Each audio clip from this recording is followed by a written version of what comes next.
फरिश्ते पैगंबर इब्राहिम अलैहिस्सलाम के घर गए थे। हाँ, उन्होंने ही खबर दी थी कि सारा उम्रदराज होते हुए भी एक बेटे की मां बनेंगी।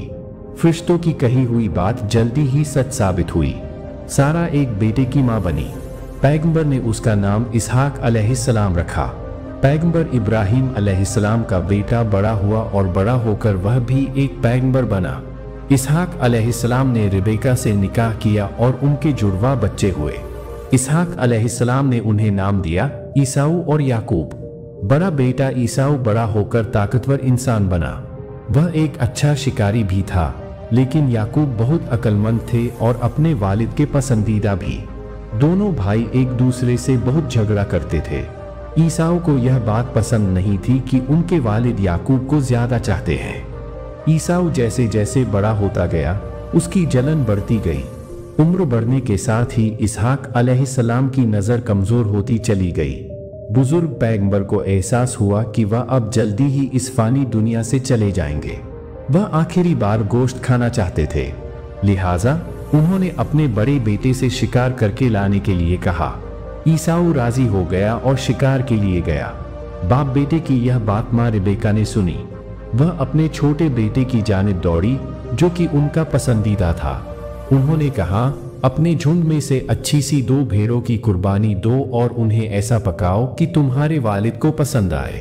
जल्दी करो, इसके पहले कि तुम्हारा भाई लौट आए। याकूब ने वैसा ही किया जैसा उसकी मां ने हुक्म दिया था।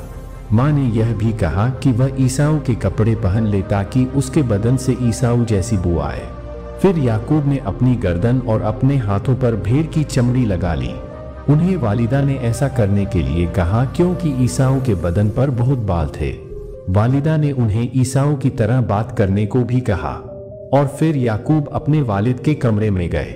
तुम कौन हो? इसहाक अलैहिस्सलाम ने पूछा। मैं आपका बेटा हूँ, याकूब ने भारी आवाज में कहा। उनके वालिद ने फिर खाना शुरू कर दिया। खाना खाकर उनका पेट भर गया। फिर पैगंबर ने याकूब को दुआएं दी कि वह एक अच्छे भाई बने और लोगों की रहनुमाई करे। दुआएं हासिल करने के बाद वह कमरे से बाहर चले गए। कुछ वक्त बाद ईसाऊ आया और गोश्त के साथ कमरे में दाखिल हुआ। यह क्या है बेटे? ईसाऊ के कदमों की आवाज सुनकर पैगंबर ने पूछा। मैं आपका पसंदीदा गोश्त लाया हूँ।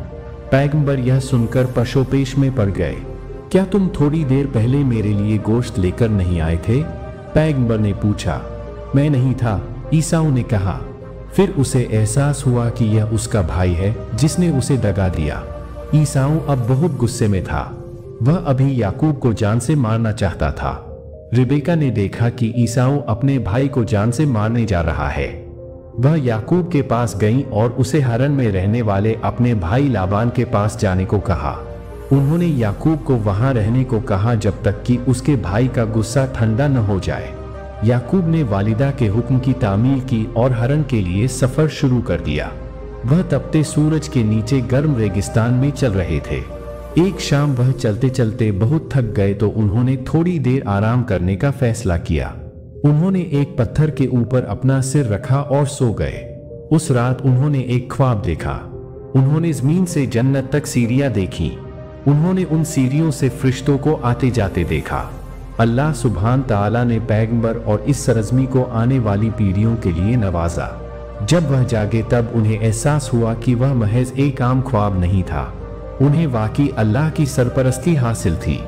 उन्होंने फैसला किया कि अगर वह कभी अपने घर लौटेंगे तो इस सरजमीन पर अल्लाह सुब्हान ताला की शान में एक मस्जिद की तामीर करेंगे।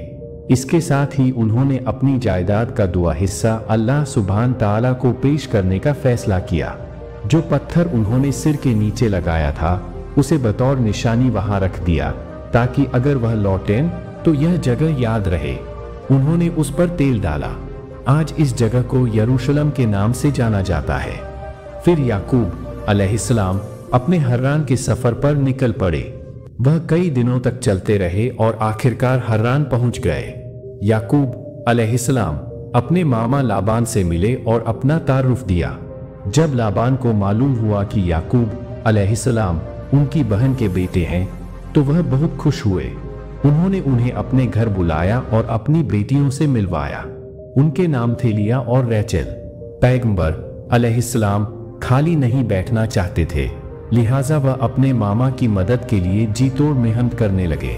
अपने मामा के यहाँ रहते हुए उन्हें उनकी छोटी बेटी रैचेल पसंद आ गई। पैगंबर ने मामा को यह बात बताई। लाबान ने कहा, मेरे लिए 7 साल तक काम करो, फिर मैं तुम्हें अपनी बेटी से निकाह करने दूंगा। पैगंबर अलैहिस्सलाम राजी हो गए और अगले 7 साल तक जी तोड़ मेहनत करते रहे। पैगंबर की मेहनत का फायदा लाबान को मिला और उनकी दौलत कई गुना बढ़ गई। 7 साल बीत चुके थे और वादे के मुताबिक लाबान ने निकाह की तैयारियां शुरू कर दी। उन्होंने एक दावत का इंतजाम किया और लोगों को बुलाया, लेकिन लाबान ने दगाबाजी कर दी। छोटी बेटी की जगह उन्होंने अपनी बड़ी बेटी लिया का निकाह पैगंबर से करवा दिया। पैगंबर अलैहिस्सलाम को यह बात मालूम नहीं थी। उन्हें सुबह होते ही सच्चाई का पता चला। उन्होंने लाबान से कहा, आपने मुझे धोखा दिया।